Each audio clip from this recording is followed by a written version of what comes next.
بسم اللہ الرحمن الرحیم بسم اللہ الرحمن الرحیم بسم اللہ الرحمن الرحیم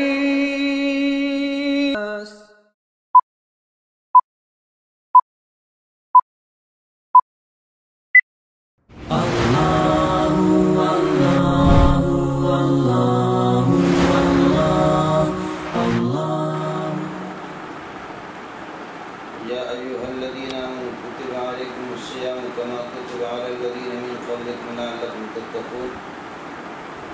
اللهم صل على محمد وعلى آل محمد كما صليت على إبراهيم وعلى آل إبراهيم إنك حميد مجيد اللهم بارك على محمد وعلى آل محمد كما باركت على إبراهيم وعلى آل إبراهيم إنك حميد مجيد روزے کے دوران روزے کی حالت میں بھول سے کچھ کھانا پینا شرعی حکم اس کا یہ ہے کہ اگر نسیان کی حالت ہے اور بھول کی حالت ہے کہ یہ ذہن میں نہیں ہے اور بالکل اس کا استحضار بھی نہیں ہے کہ میرا روزہ ہے، ایسی صورت میں وہ کھا پی لیتا ہے تو پیارے پیغمبر صلی اللہ علیہ وسلم نے فرمایا کہ یہ اللہ کی طرف سے ایک خاص تحفہ ہے آپ کے لیے اور عطیہ ہے، اللہ نے آپ کو کھلایا، لہذا اس سے روزہ فاسد نہیں ہوگا اور روزے میں کسی قسم کی کوئی کراہیت بھی پیدا نہیں ہوگی۔ کھا کر کے فارغ ہو گئے، اس کے بعد یاد آ گیا تب بھی روزہ فاسد نہیں، کھانے کے دوران ہی اس کو جیسے یاد آ گیا کہ میرا روزہ ہے، جو لقمہ منہ میں ہے اس کو گرا دے، اس کو جیسے ہی اس کو یاد آ گیا کہ روزہ ہے، میں بھول سے کھا رہا ہوں، اس لقمے کو چبا کر کے نگل جائے گا، روزہ اس کا فاسد ہو جائے گا۔ جیسے ہی یاد آ جائے تو منہ سے وہ لقمہ نکال دے۔ اب یہ کہ اگر کوئی شخص کسی روزے دار کے سامنے کھانا پینا شروع کر دیتا ہے اور اس کے ذہن میں یہ ہے نہیں کہ میرا روزہ ہے، دوسرے شخص کو استحضار ہے اور معلوم ہے کہ بھائی ان کا روزہ ہے لیکن یہ بھول گیا، کھا پی رہا ہے، تو اس میں بہتر یہ ہے کہ اگر وہ شخص کمزور ہے بالکل اور دیکھنے والا دیکھ رہا کہ یہ روزہ رکھ کر کے نڈھال ہو جائے گا اور نہایت دبلا پتلا آدمی ہے، کمزور ہے، تو پھر یہ ہے کہ اس کو نہ بتائے اور جانے دے اس کو کہ وہ کھا لے، روزہ اس کا فاسد نہیں ہوگا۔ اور اگر وہ طاقتور آدمی ہے کھانے والا، بھول کر کے کھا رہا ہے، دوسرا شخص اس کو دیکھ رہا ہے، پھر اس کو ٹوکنا چاہیے۔ لیکن دونوں حالتوں میں اگر کوئی ٹوکتا نہیں ہے اور وہ دونوں طاقتور اور کمزور، ان کے ذہن میں نہیں ہے، وہ کھا پی لیتے ہیں، روزہ ان کا فاسد نہیں ہوگا۔ لیکن یاد رہے کہ ایک نسیان کی حالت ہے اور ایک خطا کی صورت ہے۔ نسیان میں تو بالکل بھول گیا اور ذہن میں نہیں ہے کہ میرا روزہ ہے، کھانا شروع کر دیتا ہے، پینا شروع کر دیتا ہے، اس میں تو روزہ فاسد نہیں ہوگا، جیسے صورتیں اور تفصیل آپ کے سامنے عرض کی گئی۔ لیکن ایک خطا کی صورت ہے کہ ایک آدمی کے ذہن میں ہے کہ میرا روزہ ہے اور وہ کلی کر رہا تھا یا ناک میں پانی ڈال رہا تھا، کلی میں اس نے مبالغہ سے کام لیا اور ناک میں پانی چڑھانے میں مبالغہ سے کام لیا، اب ناک کے ذریعے سے پانی جا کر کے حلق پہ اتر گیا، یا کلی کر رہا تھا اور اس سے پانی اس کے حلق سے اتر گیا، ان دونوں صورتوں میں روزہ اس کا فاسد ہو جائے گا، یہ خطا کی صورت ہے۔ اللہ کے ہاں اس کی گرفت نہیں ہوگی چونکہ دانستہ طور پر اس نے کیا نہیں ہے، لیکن اس روزے کی یہ ہے کہ قضا اس کے ذمہ پر لازم ہے۔ خطا میں اور نسیان میں دونوں میں یہی فرق ہے۔ خوشبو کسی قسم کا بھی ہو، استعمال کرنے سے ناک پہ لگا دے، کپڑوں پہ لگا دے، اس سے روزہ مکروہ بھی نہیں ہوگا اور روزہ فاسد بھی نہیں ہوگا۔ باقی سگریٹ کا دھواں ہے، اگر بتی کوئی جلا رہا ہے، چلتے ہوئے اگر دھواں وہ ناک پہ آ گیا اور یہ ہے کہ حلق سے اتر گیا، یا اگربتی کا دھواں وہ بھی سامنے آ گیا اور اس دھواں لے لیا اس نے، اور غیر اختیاری طور پر حلق سے یہ دھواں چلا گیا، تو اس سے روزہ فاسد نہیں ہوگا۔ لیکن اختیاری طور پر قصداً و بالارادہ جان بوجھ کر کے سگریٹ والے کے سامنے آ جاتا ہے، کوئی سگریٹ پی رہا ہے اور اس کا دھواں وہ لے لیتا ہے اپنے اختیار سے، یا اگربتی جل رہی ہے اور اس کے سامنے آ کر کے دھواں لے رہا ہے، تو ایسی صورت میں روزہ فاسد ہوگا۔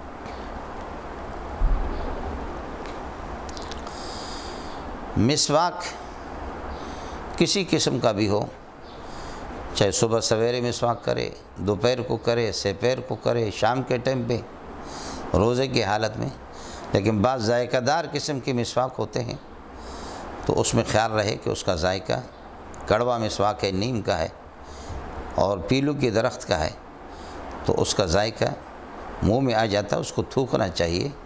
حلق سے اس کے نیچے نہ اتارے۔ مسواک میں کسی قسم کی کراہیت بھی نہیں ہے۔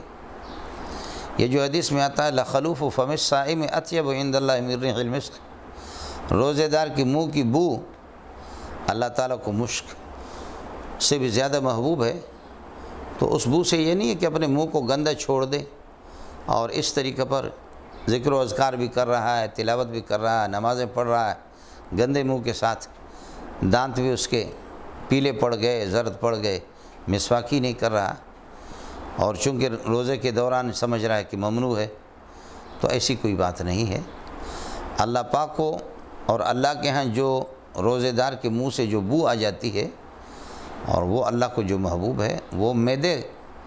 کی بو ہے کہ معدہ خالی ہو، اور آدمی ظاہر ہے کہ جب سانس لیتا ہے تو معدہ جب خالی ہے تو اس قسم کی بو اس کے معدے سے جو نکل جاتی ہے،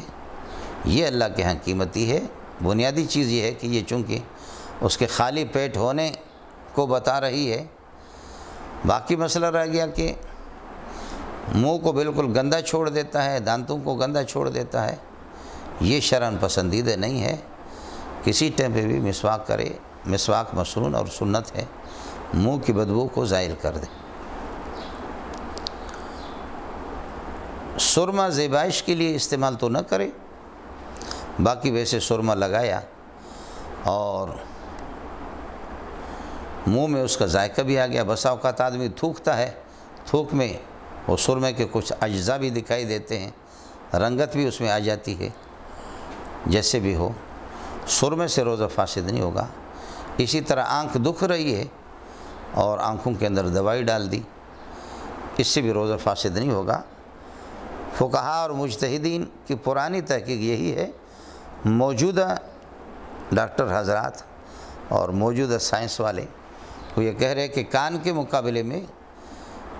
آنکھ سے زیادہ دوائی فوراً حلق پہ اتر جاتی ہے، اس لیے اب ہندوستان اور یہاں کے کچھ علماء اس بات کے قائل ہو گئے کہ روزہ اس سے فاسد ہوگا۔ احتیاطاً ان کی بات کو اپنائی جائے، لیکن اگر کسی نے ضرورت کے تحت دوائی استعمال کر بھی لی اور آنکھ دکھ رہی تھی، سرما استعمال کر لیا، آنکھوں میں دوائی استعمال کر دی، اس کو موجودہ ان حضرات کے فتویٰ پر اعتماد کر کے شاید فتویٰ نہیں دیا جائے گا۔ قرآن فقہا کا فتویٰ وہ اپنی جگہ پر برقرار ہے، احتیاط کر لے۔ باقی زیبائش کے لیے بغیر ضرورت کے سرما استعمال کرتا ہے، یہ ٹھیک نہیں ہے، روزہ پھر بھی اس کا فاسد نہیں ہوگا۔ روزے کے دوران اگر کسی کو احتلام ہو گیا، اس سے روزہ فاسد نہیں ہوگا۔ رات کو جنابت کی حالت تھی اور غسل نہ کر سکے، سحری کا کھانا اسی حالت میں تناول فرمایا اور پھر فجر کو بھی غسل نہیں کیا، پورا دن اسی طرح جنابت کی حالت میں رہا، روزہ اس کا ٹھیک ہے، روزہ صحیح ہو جائے گا۔ بعض صحابہ اس سے منع بھی کرتے، حضرت ابو ہریرہ رضی اللہ تعالیٰ عنہ، لیکن یہ ہے کہ فتویٰ اسی پر ہے، جمہور صحابہ اور مجتہدین کا اسی پر۔ یہ ظاہر ہے کہ جنابت کی حالت میں ویسے گھومنا پھرنا پورا دن، یہ تو بہت بڑا گناہ ہے۔ جس گھر کے اندر اتنی طویل وقت میں اور اتنے اتنی دیر تک آدمی جنابت کی حالت میں گھوم رہا ہے، پھر رہا ہے، تو اس گھر میں اللہ کی رحمت کے فرشتے تو نہیں آئیں گے، لیکن تاہم جنابت کی حالت میں اگر کوئی روزہ رکھ لیتا ہے تو روزہ اس کا فاسد نہیں ہوگا، روزہ یہ ہے کہ ٹھیک ہوگا، فریضہ اس کی ذمہ سے ساقط ہو جائے گا۔ اپنی حرم محترمہ اور بیوی کا بوس و کنار کرنا روزے کے دوران، اس سے بھی روزہ فاسد نہیں ہوتا۔ دوائی کوئی کوٹ رہا تھا اور اس دوائی کے ذرات وہ یہ ہے کہ حلق تک چلے گئے، کچھ کڑواہٹ محسوس کر رہا ہے، اس کو تھوک دے، روزہ اس سے بھی فاسد نہیں ہوگا۔ انجیکشن خواہ کسی قسم کے بھی ہو، آدمی بیمار ہے اور دفع مرض کے لیے انجیکشن لگوا رہا ہے، تب بھی اجازت ہے، روزہ اس سے فاسد نہیں ہوگا۔ اور اگر یہ کہ کمزور ہو گیا ہے اور اس کے لیے گلوکوز یا یہ ہے کہ طاقت کی کوئی انجیکشن لگوا رہا ہے، تب بھی روزہ فاسد نہیں ہوگا، لیکن اس سے اجتناب کرے کہ عام طاقت کے لیے اور فرحت اور قوت حاصل کرنے کے لیے اس طرح انجیکشن لگوانا، کراہیت تو آئے گی معمولی سی، لیکن روزہ فاسد نہیں ہوگا۔ اللہ تعالی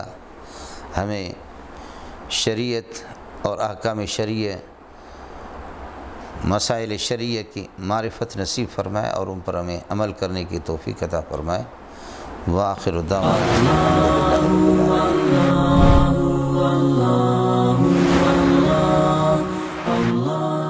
یہ کچھ سوالات ہیں آپ کی طرف سے۔ حضرت خان کا سوال یہ ہے کہ فرض نماز کے بعد اجتماعی دعا کرنا جائز ہے یا نہیں ہے؟ کبھی کبھار کر لے امام اور اس کو لازم نہ سمجھے، اور جو لوگ نہیں کر رہے ہیں ان کو ملامت نہ کرے۔ نفس جواز ہے، خاص فرائض کے بارے میں کہ فرض کے بعد سلام پھیرنے کے بعد اجتماعی دعا، اس کا ثبوت صراحتاً کسی صحیح حدیث کے اندر نہیں ہے، لیکن اتفاقی طور پر چونکہ سلام کے بعد یہ یاد رہے کہ فرض نماز کے بعد دعا،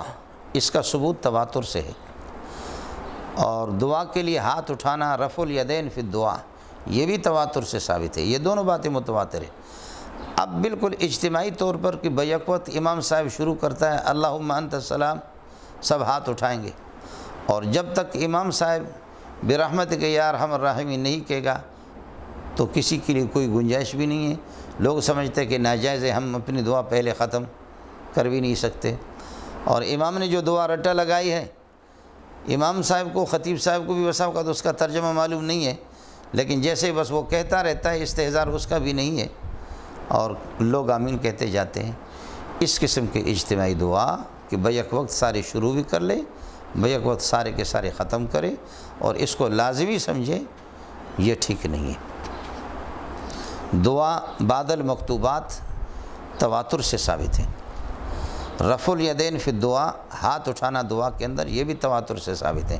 البتہ دعا کی حیت، دعا کی شکل، دعا کی مقدار، یہ رائے مبتلا بھی پر ہے۔ یہ اتفاقی چیز ہے کہ سلام کے بعد فوراً لوگ ہاتھ اٹھاتے ہیں، اور یہ ہے کہ دعا میں اجتماع کی ایک شکل بن جاتی ہے، لیکن اس کو شرعی سمجھا جائے کہ یہ اجتماع بھی ضروری ہے، اس طریقہ پر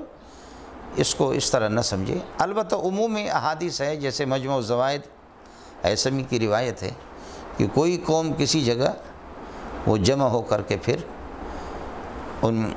میں سے کچھ دعا کر رہے ہیں اور دوسرے آمین کہیں، اللہ ان کی دعا کو رد نہیں کرتا، دعا قبول ہوتی ہے۔ یہ روایت ابن لہیہ تو اس میں راوی ہے، لیکن تاہم یہ کہ روایت صحیح ہے، کسی حد تک قابل استدلال ہے۔ اور اس کے علاوہ ویسے بھی قال قد اجیبت دعوتکما فاستقیما، موسیٰ علیہ السلام دعا کرتے رہے، حضرت ہارون علیہ السلام آمین فرماتے رہے، اور یہ بھی اجتماعی دعا کی ایک صورت ہے۔ نماز کے اندر بھی اجتماعی دعا ہے۔ دعا کہتے خواستن اور طلب کردن کو۔ اہدنا الصراط المستقیم سارے کے سارے اجتماعی صورت میں، نماز میں سب جمع ہے، امام اور مقتدی حضرات اہدنا الصراط المستقیم، یہ ہے ہی دعا، یہ اجتماعی دعا ہے۔ باقی یہ ہے کہ فرض نماز کے بعد، سلام کے بعد اس کو لازم سمجھنا، اور جو لوگ ترک کرتے ہیں تو ان کو ملامت کرنا یہ ٹھیک نہیں ہے۔ باقی اس کو بدعت کہہ دینا میں نے عرض کیا کہ عمومی روایت سے استدلال اس پر کیا جا سکتا ہے، اور ہم اپنے ہاں اس کو کبھی کبھی ترک بھی کر دیتے ہیں۔ فجر کی نماز میں جیسے سلام پھیرنے کے بعد تسبیحات فاطمی پڑھ کر کے یاسین شریف کا ورد ہوتا ہے، یا یہ کہ سورہ کہف کا ورد ہو جاتا ہے، ہر ایک اپنے طور پر یہ ہے کہ وہ دعا کر کے چلے جاتے ہیں، اور اس کو پابندی سے اس پر اس طرح پابندی کبھی کبھار اگر اس کو ترک کر دے تاکہ لوگ بھی سمجھیں کہ یہ اس طرح لازم نہیں ہے، دائمی طور پر یہ اچھی بات ہے۔ غلام ربانی صاحب فرماتے ہیں کہ ہندو سے قرضہ لیں اور پھر ان کو حرام مال دیں۔ اب سوال یہ ہے کہ حرام مال سے مسلمان کو تو منع کیا گیا ہے، فقہا نے لکھا ہے کہ حکم البدل کا حکم المبدل منہ ولا يجوز اخذہ لا يجوز اخذہ ولا يجوز اعطاؤہ بینوا توجروا۔ بالکل مسئلہ آپ نے ٹھیک لکھا ہے کہ حرام مال اور سود کا پیسہ وہ آدمی ہندو کو بھی نہ دیں، لیکن ایک ہیلا حضرت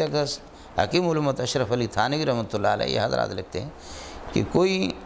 اللہ کا بندہ اس قسم کا ہے کہ جس کے پاس حلال آمدنی بالکل ہے ہی نہیں سرے سے،